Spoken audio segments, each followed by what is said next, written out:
வணக்கம் நண்பர்களே. நாம் இத்தனை நாளாக அவளோட எதிர்பார்த்துக்கிட்டு இருந்த ரயில்வே ரெக்ரூட்மெண்ட் போர்டோட நோட்டிஃபிகேஷன் வந்தாச்சு. அந்த நோட்டிஃபிகேஷனை நாம் இன்றைக்கி கிளியராக பார்த்துடலாம். யார் யாரெல்லாம் அப்ளை பண்ண போகிறீங்களோ அவங்களாம் கொஞ்சம் நோட் பண்ணி வச்சுக்கோங்க. இது ரொம்ப ரொம்ப இம்பார்ட்டண்டான அப்டேட்டு.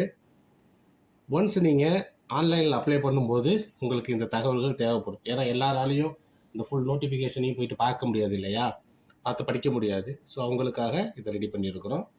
இது என்ன நோட்டிஃபிகேஷன் அப்படின்னா, நான் டெக்னிக்கல் பாப்புலர் கேட்டகரிஸ் கிராஜுவேட் லெவலுக்கு உள்ள கிராஜுவேட் லெவல் ஜாப்புக்கு உள்ள நோட்டிஃபிகேஷன் வந்திருக்குது நமக்கு இன்னைக்கு. ஸோ அந்த நோட்டிஃபிகேஷனை உங்களுக்காக என்கோட் பண்ணுறேன். இப்போது இந்த ஜாப்போட நேம் என்ன அப்படிங்கும்போது, நான் டெக்னிக்கல் பாப்புலர் கேட்டகரிஸ், அதாவது கிராஜுவேட் லெவல் எக்ஸாம். இதில் வந்துட்டு centralised employment notice number 6/2025 recruitment for the various post of non technical popular categories graduate level.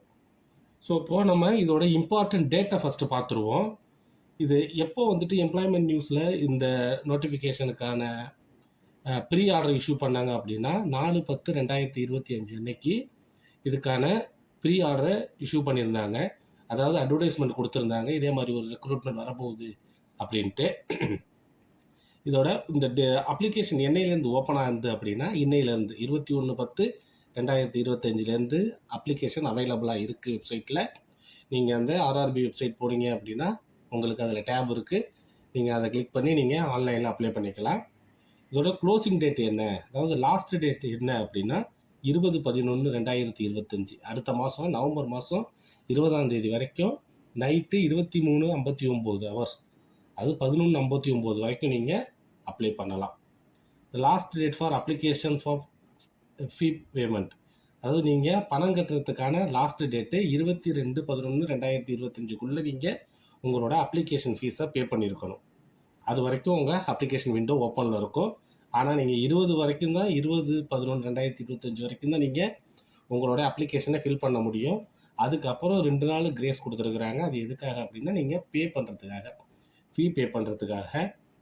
இப்போ மோடிஃபிகேஷன் விண்டோ, நீங்கள் டூரிங் அப்ளிகேஷன் டைமில் ஏதாவது நீங்கள் மிஸ்டேக் பண்ணியிருக்கீங்க, சப்போஸ் அட்ரஸ் மாற்றணும் இல்லை இனிஷியல் மாற்றணும் அப்படின்னா உங்களுக்கு கரெக்ஷன் விண்டோ வந்துட்டு 23/11/2025 2/12/2025 வரைக்கும் உங்களுக்கான கரெக்ஷன் விண்டோ ஓப்பனில் இருக்கும். அந்த டயத்தில் போயிட்டு நீங்கள் உங்களுடைய டீட்டெயில்ஸை ஏதாவது மிஸ்டேக் பண்ணியிருக்கீங்க இல்லை ஏதாவது சேஞ்சஸ் பண்ணணும் அப்படின்னா நீங்கள் அந்த டயத்தில் போயிட்டு சேஞ்சஸ் பண்ணிக்கலாம். அப்புறம் இந்த ஸ்கிரிப்ட் கேண்டிடேட்ஸ் இருக்காங்க இல்லைங்களா, இந்த அதாவது ஸ்கிரிப்ட் கேண்டிடேட்ஸ் அப்படிங்கும்போது ஒருத்தவங்களுக்கு உதவி தேவைப்படும் எக்ஸாம் எழுதுறதுக்கு. அதாவது டிசபிள்டால இருக்கிறாங்க இல்லைங்களா, ஸோ அவங்களுக்கெல்லாம் உதவி தேவைப்படும். அந்த யார் வந்துட்டு அவங்களுக்காக எக்ஸாம் எழுத போகிறாங்க அப்படிங்கிறத நீங்கள் வந்துட்டு 3/12/2025 7/12/2025 அவங்க டீட்டெயில்ஸ் நீங்கள் அப்டேட் பண்ணிடணும். புரியுதுங்களா? அதை மறுபடியும் சொல்கிறேன். இப்போ யாருக்காவது உதவி தேவைப்படும், ஒருத்தவங்க சொல்லுவாங்க, அதை கேட்டு இன்னொருத்தவங்க அவங்களுக்கு ஆன்சர் பண்ணுவாங்க இல்லைங்களா. ஸோ அது மாதிரி உள்ளவங்களுக்கு டேட் வந்துட்டு 3/12/2025 7/12/2025 யார் எனக்காக எக்ஸாம் எழுத போகிறாங்க அப்படிங்கிற டீட்டெயில்ஸை நீங்கள் அதில் அப்டேட் பண்ணிடணும். இதில் என்னென்ன ஜாப்ஸ் இருக்குது அப்படின்னு பார்த்தா, chief commercial cum ticket supervisor, station master, goods train manager, junior accounts assistant cum typist, senior clerk cum typist, traffic assistant. டோட்டலாக 6 கேட்டகரியில் ஆள் எடுக்கிறாங்க. அது 6 பொசிஷனுக்கு ரெக்ரூட் பண்ணுறாங்க. அந்த 6 பொசிஷனையும் நம்ம சொல்லியிருக்கிறோம். அவங்களுக்கான பேமெண்ட் எவ்வளவு, அதாவது சேலரி என்ன அப்படிங்கிற டீட்டெயில்ஸும் இதில் இருக்குது. அது நீங்கள் வீடியோவை பார்த்தீங்கன்னா உங்களுக்கே தெரியும். அதில் அவங்களோட சேலரி டீட்டெயில்ஸும் இருக்குது. இப்போ chief commercial cum ticket supervisor அவங்களுக்கான சேலரி 35,400. ஸ்டேஷன் மாஸ்டர் அவங்களுக்கான சேலரி 35,400. அப்புறம் train goods manager 29,200. Junior accounts assistant 29,200. Senior clerk cum typist 29,200. Traffic assistant 25,500. இதெல்லாம் அவங்களுக்கான சேலரி ரேஞ்சு. அவங்களுக்கான பே லெவல் என்னென்னா 7th பே லெவல். ஸோ அப்போது இவங்களுக்கான மெடிக்கல் ஸ்டாண்டர்ட் என்ன அப்படிங்கும்போது, ஃபஸ்ட்டு சொன்ன சீஃப் கமர்ஷியல் கம் டிக்கெட் சூப்பர்வைசருக்கான மெடிக்கல் ஸ்டாண்டர்டு B2. மீதி அடுத்தது ஸ்டேஷன் மாஸ்டருக்கும் குட் ட்ரெயின் மேனேஜருக்கும் A2, மீதி 3க்கும் மீதி 2 அடுத்த 2க்கு junior accounts assistant cum typist, then senior cum typist, senior clerk cum டைப்பிஸ்ட்டுக்கு வந்துட்டு C2, தென் டிராஃபிக் அசிஸ்டண்ட்டுக்கு வந்து A2. அவங்களுக்கான ஏஜ் லிமிட் என்ன அப்படின்னா, இந்த எக்ஸாம் அப்பியர் ஆகிறதுக்கான ஏஜ் லிமிட்டு 18 வயசுலேருந்து 33 வயசுக்குள்ளே இருக்கணும். ரிலாக்ஸேஷன் உண்டு, அதை நான் பின்னாடி சொல்கிறேன். சரிங்களா? அப்படி நமக்கு இதில் இந்த நோட்டிஃபிகேஷனில் எது எதெல்லாம் இம்பார்ட்டண்ட்டோ அது மட்டும் நாம் எடுத்து ஹைலைட் பண்ணி சொல்கிறோம். ஏன்னா எல்லாத்தையும் கோத்ரூ பண்ணி போகிறது வந்துட்டு கொஞ்சம் சிரமமாக இருக்குது இல்லைங்களா? ஸோ அதுக்காக எது எது இம்பார்ட்டண்டான விஷயம் நமக்கு தெரிஞ்சிருக்கணும் இந்த அப்ளிகேஷனை ஃபில் பண்ணுறதுக்கு முன்னாடி அப்படிங்கிற டீட்டெயில்ஸை மட்டும் நாம் இதில் எடுத்து ஹைலைட் பண்ணி அதை உங்களுக்கு கொடுக்குறோம். இதில் இம்பார்ட்டன்ட் இன்ஸ்ட்ரக்ஷன் இருக்குது. இந்த இம்பார்ட்டன்ட் இன்ஸ்ட்ரக்ஷன் அப்படிங்கும்போது அஸ் யூஷுவல் தான். இதுக்கான எலிஜிபிலிட்டி என்ன, நீங்கள் வந்துட்டு உங்களோட குவாலிஃபிகேஷன் என்ன இருக்கணும் அப்படின்ட்டு உங்களுக்கு அந்த போஸ்டிங்லேயே கொடுத்துட்டாங்க, கிராஜுவேட் லெவல் அப்படின்ட்டு. ஏதாவது ஒரு கிராஜுவேட், ஏதாவது ஒரு டிகிரி கையில் இருக்கணும். இப்போ பிகாமோ, பிபிஏவோ, பிஎஸ்சியோ, அதே மாதிரி ஏதாவது ஒரு அண்டர் கிராஜுவேட் டிகிரி நம்ம கையில் இருக்கணும். ஸோ இப்போ அண்டர் கிராஜுவேட் டிகிரி முடிச்சிருக்கிறவங்க எல்லாருமே இதுக்கு எலிஜிபிள். லாஸ்ட்டு எக்ஸாமுக்கு அப்பியர் ஆகி ரிசல்ட்டுக்காக வெயிட் பண்ணுறவங்க இதுக்கு அப்ளை பண்ண முடியாது. சரிங்களா? ஸோ யார் யாருக்கெல்லாம் வந்துட்டு டிகிரி கையில் இருக்கோ அவங்க ஃபுல்லி குவாலிஃபைடு, அவங்க இந்த எக்ஸாமுக்கு அப்ளை பண்ணலாம். எக்ஸாம் எழுதிட்டு ரிசல்ட்டுக்கு வெயிட் பண்ணிக்கிட்டு இருக்கிறவங்களோ இல்லை எக்ஸாமுக்காக வெயிட் பண்ணிக்கிட்டு இருக்கிறவங்களோ இதில் வந்துட்டு அப்பியர் ஆக முடியாது. அவங்களுக்கு குவாலிஃபைடு கிடையாது, அவங்க குவாலிஃபைடு கிடையாது. அடுத்தது இதுக்கான ஏஜ் ரிலாக்ஸேஷன் என்ன அப்படிங்கிறத பார்த்துடலாம். ஏஜ் ரிலாக்ஸேஷன் அப்படிங்கும்போது ஃபஸ்ட்டு இதுக்கான ஏஜ் குவாலிட்டி என்ன, ஏஜ் லிமிட் என்ன அப்படிங்கிறது அப்படின்னு பார்த்தோம்னா, அவங்களுக்கு இந்த அப்பியர் ஆகிற கேண்டிடேட்டுக்கு மஸ்ட் 18 வயசுலேருந்து 33 வயசுக்குள்ளே இருக்கணும். அதாவது அவங்க வந்துட்டு 1/1/2008க்கு முன்னாடி பிறந்திருக்கணும். சரிங்களா? 1/1/2008க்கு முன்னாடி பிறந்திருக்கணும். அது வரைக்கும் தான் அவங்க வந்துட்டு எலிஜிபிள். இப்போ இதுவே அப்பர் ஏஜ் லிமிட் அப்படின்னு பார்த்தோம்னு வச்சுக்கோங்களேன், அன்ரிசர்வ்டு அல்லது எக்கனாமிக்கலி வீக்கர் செக்ஷனுக்கு வந்துட்டு 2/1/1993, ஓபிசி நான் கிரிமி லேயருக்கு வந்துட்டு 2/1/1990, எஸ்சி எஸ்டி கேண்டிடேட்டுக்கு 2/1/1988 மேக்ஸிமம். ஸோ அது இந்த டேட் சொல்லியிருக்கோம் இல்லைங்களா, இதுக்கு அப்புறம் பிறந்திருக்கணும். இந்த அன்ரிசர்வ்டு அல்லது எக்கனாமிக் வீக்லி செக்ஷன் சொன்னேன் இல்லைங்களா, இவங்க வந்துட்டு 2/1/1993க்கு அப்புறம் பிறந்திருக்கணும். அதே மாதிரி ஓபிசி என்சிஎல் அதாவது நான் கிரிமி லேயர் இருக்காங்க இல்லைங்களா, அவங்க வந்துட்டு 2/1/1990க்கு அப்புறம் பிறந்திருக்கணும். அந்த டேட்டோ இல்லை அதுக்கப்புறமா பிறந்திருக்கணும்.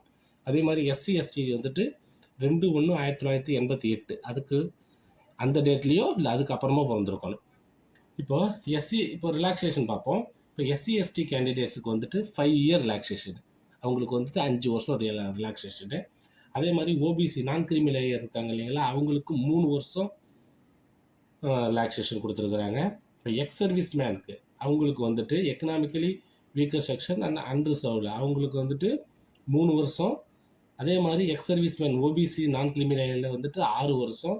X service man SC ST இவங்களுக்கு வந்துட்டு 8 வருஷம் ரிலாக்ஸேஷன் கொடுத்துருக்குறாங்க. அதே மாதிரி person with benchmark disabilities candidates இருக்காங்க இல்லைங்களா, ஸோ அவங்களுக்கு எக்கனாமிக்கலி வீக்கர் செக்ஷன் அல்ல அன்ரிசர்வ் இவங்களுக்கு 10 வருஷம் ரிலாக்ஸேஷனு. அதே மாதிரி ஓபிசி நான் கிரிமி லேயருக்கு 13 வருஷம் ரிலாக்ஸேஷனு. அதே மாதிரி எஸ்சி அண்ட் எஸ்டிக்கு 15 வருஷம் ரிலாக்ஸேஷன். இது யாருக்கு அப்படின்னா பெஞ்ச்மார்க் டிசபிலிட்டிஸ் உள்ளவங்களுக்கு. தென் அதுக்கப்புறம் ரயில்வேலே ஒர்க் பண்ணுறாங்க இல்லைங்களா, குரூப் சி குரூப் டி அவங்களும் இந்த எக்ஸாம் எழுதலாம். அவங்களுக்கான ரிலாக்ஸேஷன் அப்படின்னு பார்த்தோம்னா யூஆர்என் இடபிள்யூஎஸ் இவங்களுக்கு அதாவது எக்கனாமிக் வீக்கர் செக்ஷன் இவங்களுக்கு வந்துட்டு 40 வயசு வரைக்கும் எழுதலாம். ஓபிசி 43 வயசு வரைக்கும் எழுதலாம். எஸ்சி அண்ட் எஸ்டி 45 வயசு வரைக்கும் அவங்க எலிஜிபிள்.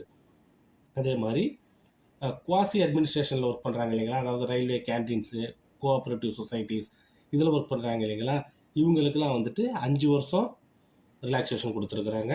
ஃபீமேல் கேண்டிடேட்ஸ் அதாவது who are widow, divorce or judicially separated from husband but not remarried. சரிங்களா, அதாவது ஃபீமேல் கேண்டிடேட்ஸுக்கு விடோவாக இருக்கிறவங்களோ இல்லை டிவோர்ஸ்டோ ஜுடிஷியலி செப்பரேட்டடாக இருக்காங்க இல்லைங்களா ஹஸ்பண்டுக்கிட்டேருந்து அவங்க. பட் ஆனால் அவங்கள வந்து ரீமேரேஜ் பண்ணியிருக்கக்கூடாது. அவங்களுக்கான ரிலாக்ஸேஷன் பார்த்தோம்னா அன்ரிசர்வ்டு அண்டு எக்கனாமிக்கலி வீக்கர் செக்ஷனுக்கு 35 வயசு. அதே மாதிரி ஓபிசி நான் கிரிமிலேயருக்கு 38 வயசு. எஸ்சி அண்ட் எஸ்டிக்கு 40 வயசு. ஸோ இவங்க எல்லாமே வந்துட்டு எலிஜிபிள். ஸோ இவங்கெல்லாம் இந்த எக்ஸாமை எழுதலாம். எஜுகேஷனல் குவாலிஃபிகேஷன்ஸ் அப்படின்னு பார்த்தோம்னா கம்பல்சரி அவங்க வந்துட்டு ஒரு டிகிரி முடிச்சிருக்கணும். அது இல்லாமல் அந்த ஒரு டிகிரி முடிச்சிருக்கணும். அதாவது ஒரு டிகிரிக்கு மேலே இப்போ நான் வந்துட்டு யூஜி படிச்சிருக்கிறேன், பிஜி படிச்சிருந்தா எழுத முடியாதா அப்படின்னா அப்படி கிடையாது. மினிமம் குவாலிஃபிகேஷன் வந்துட்டு அவங்க டிகிரி கம்பல்சரி முடிச்சிருந்துருக்கணும். அதே மாதிரி ஏதாவது ஒரு ரெகக்னைஸ்டு யூனிவர்சிட்டியில் முடிச்சிருந்துருக்கணும். அந்த டிகிரியை ரெகக்னைஸ்டு யூனிவர்சிட்டியில் பண்ணியிருக்கணும். Like Anna university, Bharathidasan university, Bharathiar university. So இது மாதிரி ஏதாவது ஒரு ரெகக்னைஸ்டு யூனிவர்சிட்டியில் முடிச்சிருக்கணும். இவங்க வந்துட்டு அதுவும் இல்லாமல் இப்போ லாஸ்ட் ஃபைனல் இயர் எக்ஸாமுக்காக வெயிட் பண்ணிக்கிட்டு இருக்கிறவங்க, இல்லை எக்ஸாமில் அப்பியர் ஆகிட்டு ரிசல்ட்டுக்காக வெயிட் பண்ணிக்கிட்டு இருக்கிறவங்க, இல்லை அரியர் வச்சுட்டு அந்த அரியரை கிளியர் பண்ணுறதுக்காக வெயிட் பண்ணிக்கிட்டு இருக்கிறவங்க வந்துட்டு இதுக்கு எலிஜிபிள் கிடையாது. புரியுதுங்களா? ஸோ நீங்கள் இந்த நோட்டிஃபிகேஷனை டவுன்லோட் பண்ணி நீங்களும் ஒரு டைம் பாருங்கள். ஸோ இந்த டீட்டெயில்ஸ்லாம் உங்களுக்கு வந்துட்டு யூஸ்ஃபுல்லாக இருக்கும் அப்படின்னு நினைக்கிறேன். இன்னும் இருக்குது, அடுத்தடுத்தது பார்க்கலாம். எங்கெங்கே வேக்கன்சி இருக்குது, யார் அப்ளை பண்ணலாம் அப்படிங்கிறதையும் நம்ம பார்த்துருவோம். இப்போது இதில் இன்னும் இம்பார்ட்டண்ட்டான மேட்ரு என்ன அப்படின்னா, candidate must note that the date of birth filled in the application should be same as the record of their SSLC certificate. So உங்களுடைய எஸ்எஸ்எல்சி மார்க் ஷீட்டில் இருக்கிற டேட் ஆஃப் பர்த்து நீங்கள் கொடுக்குற டேட் ஆஃப் பர்த்து கூட match ஆகணும். So இது வந்துட்டு ரொம்ப ரொம்ப இம்பார்ட்டன்ஸ், பார்த்துக்கோங்க. அதுக்கப்புறம்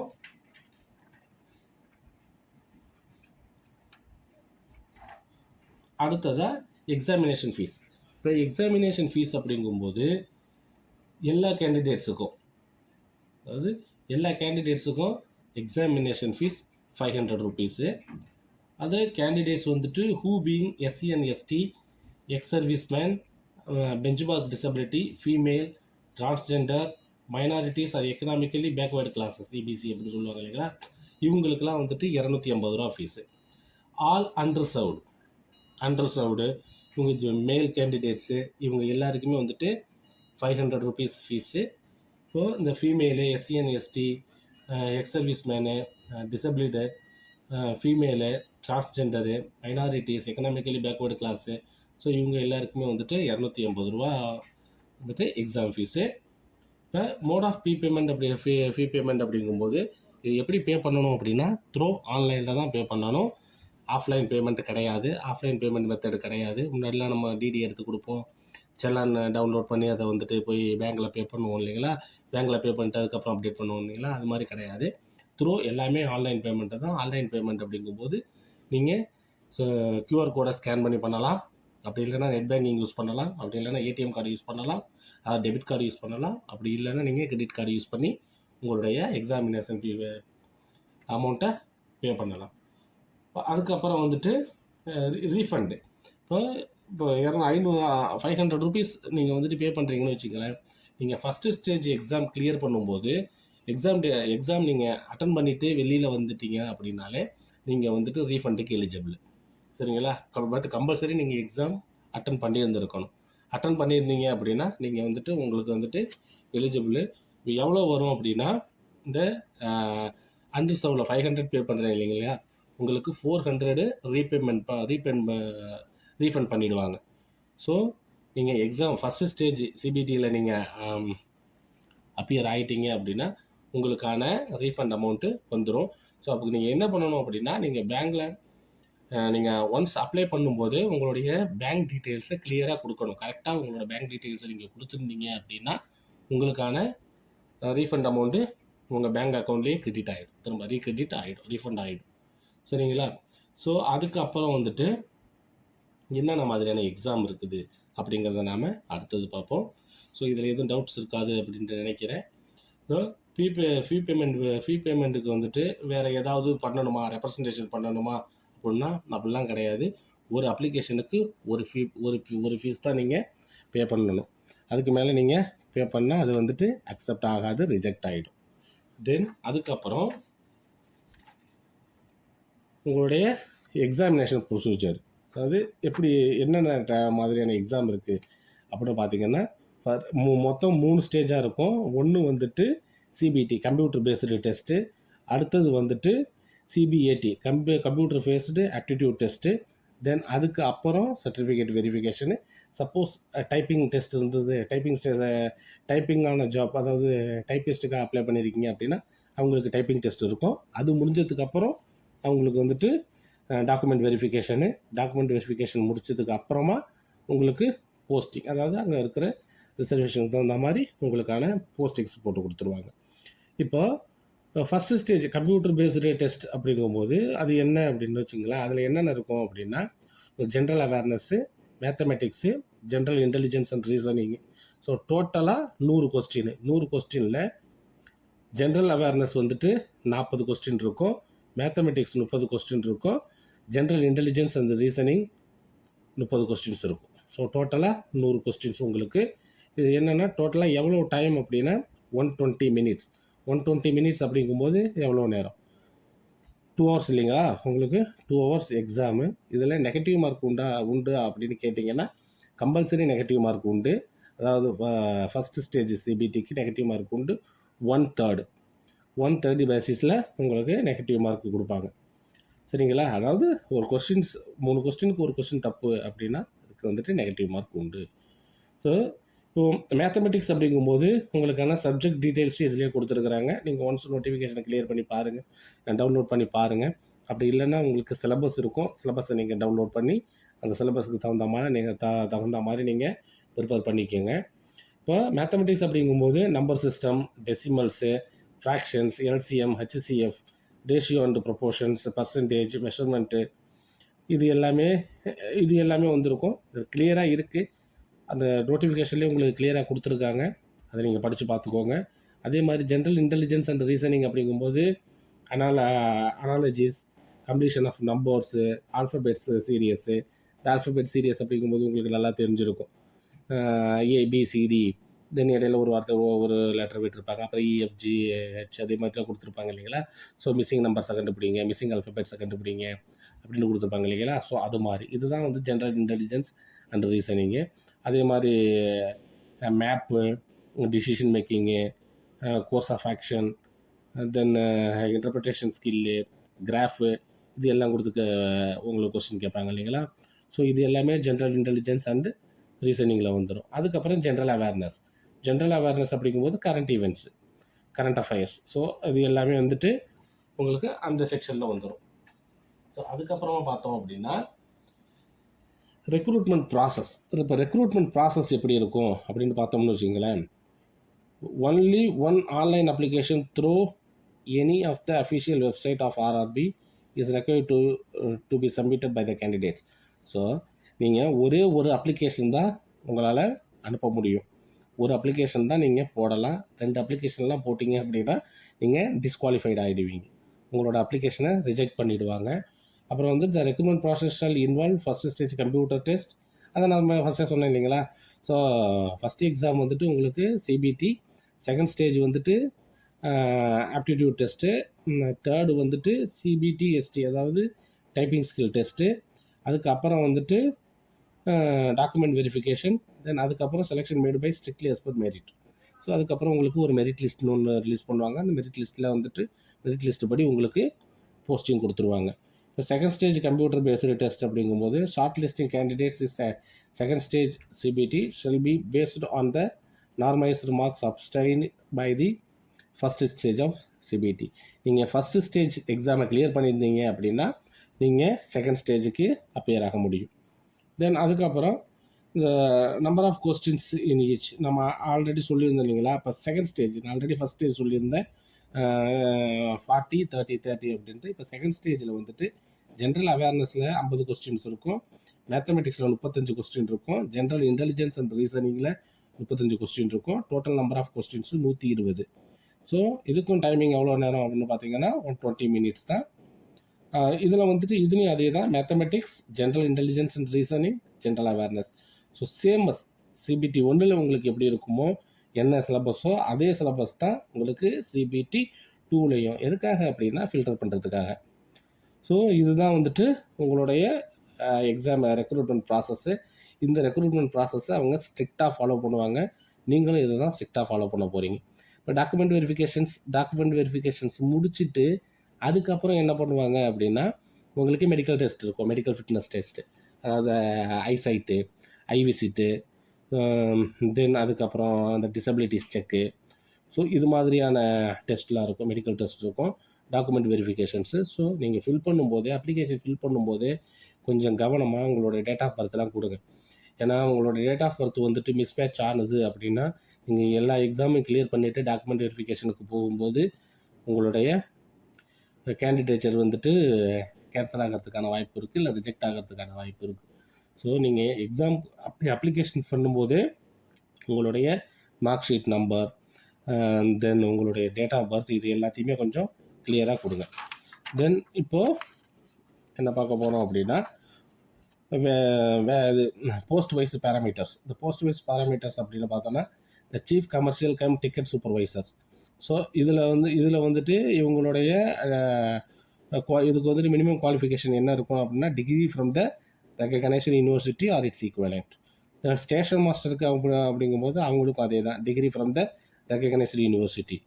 தென் குட்ஸ் ட்ரெயின் மேனேஜருக்கான மினிமம் குவாலிஃபிகேஷன் வந்துட்டு degree from recognised university or its equivalent. Then junior accounts assistant cum typist, இவங்களுக்கு வந்துட்டு degree from the recognised university or its equivalent. Typing proficiency in English and or Hindi on computer is essential. Then அதுக்கப்புறம் senior clerk cum டைப்பிஸ்ட்டுக்கு வந்துட்டு degree from recognised university or its equivalent. Typing proficiency in English, Hindi and computer essential. Then traffic அசிஸ்டண்ட்டுக்கு degree from the recognised university. So எல்லாத்துக்குமே degree வேணும். இந்த typist அப்படிங்கும்போது உங்களுக்கு இங்கிலீஷிலோ இல்லை ஹிந்திலேயோ உங்களுக்கு டைப் பண்ண தெரிஞ்சிருக்கணும். ஸோ இதுதான் உங்களுடைய மினிமம் எஜுகேஷனல் குவாலிஃபிகேஷன்ஸ். ஸோ இதில் வந்துட்டு ஓடிஎம்டி அந்த டீட்டெயில்ஸ்லாம் கொடுத்துருக்குறாங்க, நீங்கள் போய்ட்டு பார்த்துக்கோங்க. தென் இதுக்கான மெடிக்கல் ஸ்டாண்டர்ட் கொடுத்துருக்குறாங்க.